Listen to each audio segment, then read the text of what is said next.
کے بعد جو صدقہ خیرات کرنا ہے وہ کرو۔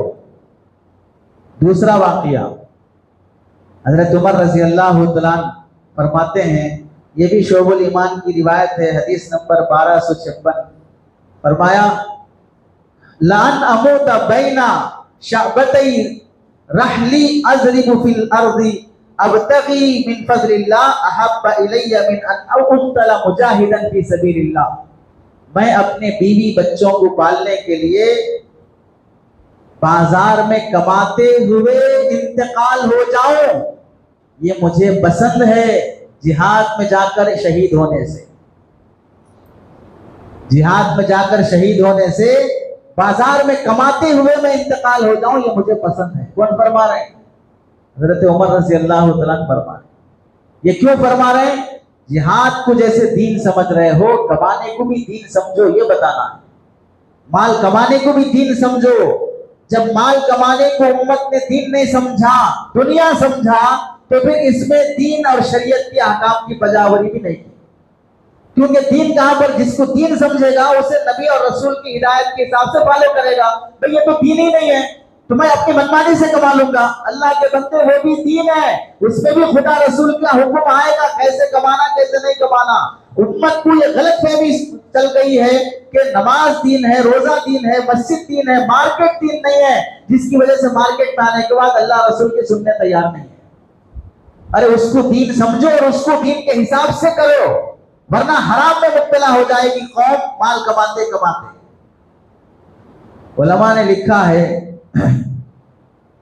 حضرت ابو ذر غفاری رضی اللہ تعالیٰ عنہ سے پوچھا گیا افضل عمل کیا ہے، افضل کام کیا ہے؟ تو حضرت ابو ذر غفاری نے فرمایا، صحابی رسول ہیں، نماز پڑھنے کے بعد روٹی کمانا سب سے افضل کام ہے۔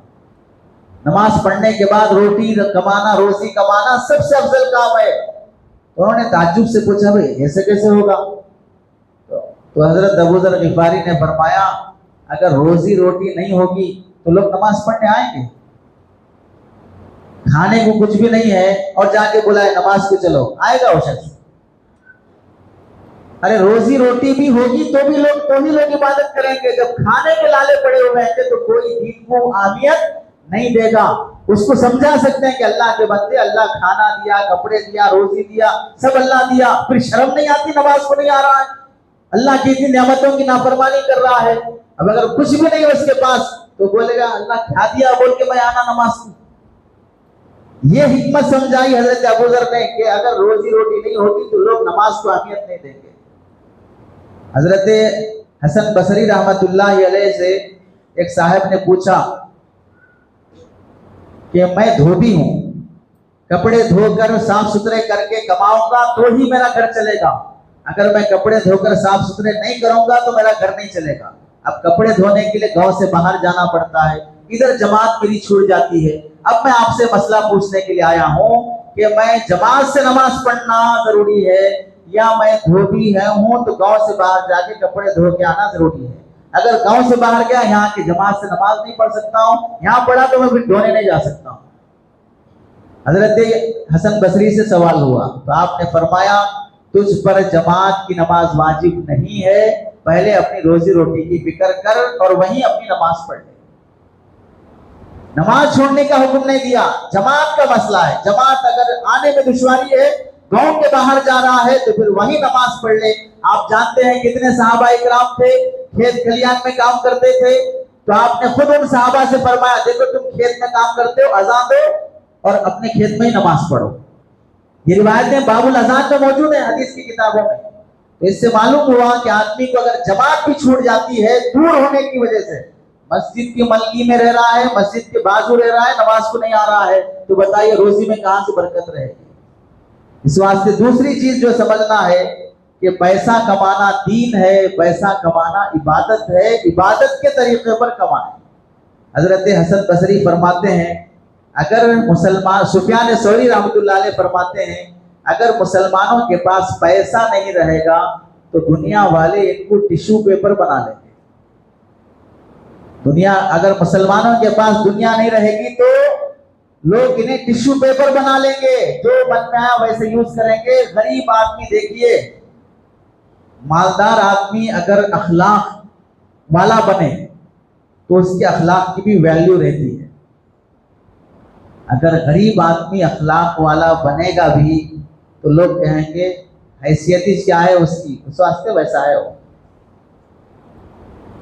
جھک کے سلام کر رہا ہے، اکرام کر رہا ہے، عزت کر رہا ہے، حیثیت ہی ہے اس کی، نہیں جھکا تو کیا کر سکتا ہو. غریب آدمی کے اخلاق کی بھی ویلیو نہیں ہوتی ہے جب پیسہ نہیں ہوتا ہے، اور مالدار آدمی اکڑ کے بھی چلے گا تو مال والا آدمی ہے بھی کیا کر سکتے ہیں.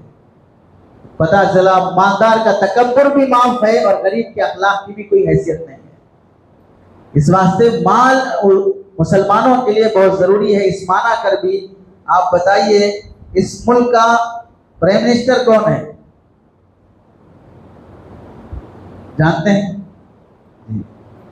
ملک کو پرائم منسٹر صاحب چلا رہے ہیں، لیکن پرائم منسٹر صاحب کو کون چلا رہے ہیں؟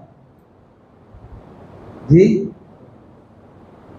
پرائم منسٹر صاحب کو بزنس مین چلا رہے ہیں. پرائم منسٹر صاحب کو بزنس مین چلا رہے ہیں. پتا چلا ملک تاجروں کے ہاتھ میں ہے، ملک بزنس مین کے ہاتھ میں ہے.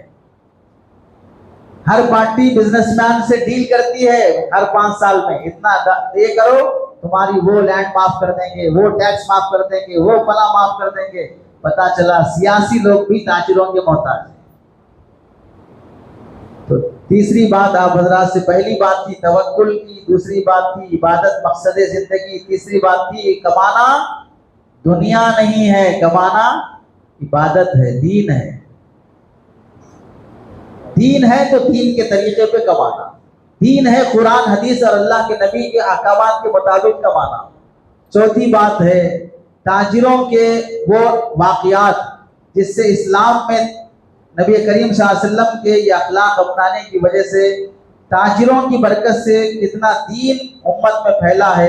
اس متعلق چند باتیں آپ حضرات کے سامنے عرض کرنی ہے. پہلا واقعہ، ایک تاجر کو کیسے رہنا چاہیے. تجارت میں سب سے بنیادی بات ہے سچائی، دوسری بات ہے امانت داری. سچائی کے خلاف ہے جھوٹ، امانت داری کے خلاف ہے دھوکہ اور خیانت. اللہ کے نبی نے تاجروں سے فرمایا یا معشر التجار، اے تاجروں کی جماعت، صدقہ کرو، صدقہ نکالو خوب. اس واسطے کہ تم کیا کیا گناہ کرتے ہو تجارت میں. ایک حدیث میں آپ علیہ السلام فرماتے ہیں ان الشیاطین والاسم یحضران البیع، شیطان بھی تمہارے بزنس میں انویسٹر ہے. ان الشیاطین والاسم، اور گناہ تم سے جو ہو رہے ہیں یہ 2 بیماریاں ہیں جس کی وجہ سے صدقہ خوب کیا کرو. دوسری حدیث میں آپ نے کیا فرمایا یا معشر التجار، اے بزنس مین، اے تجارت کرنے والوں.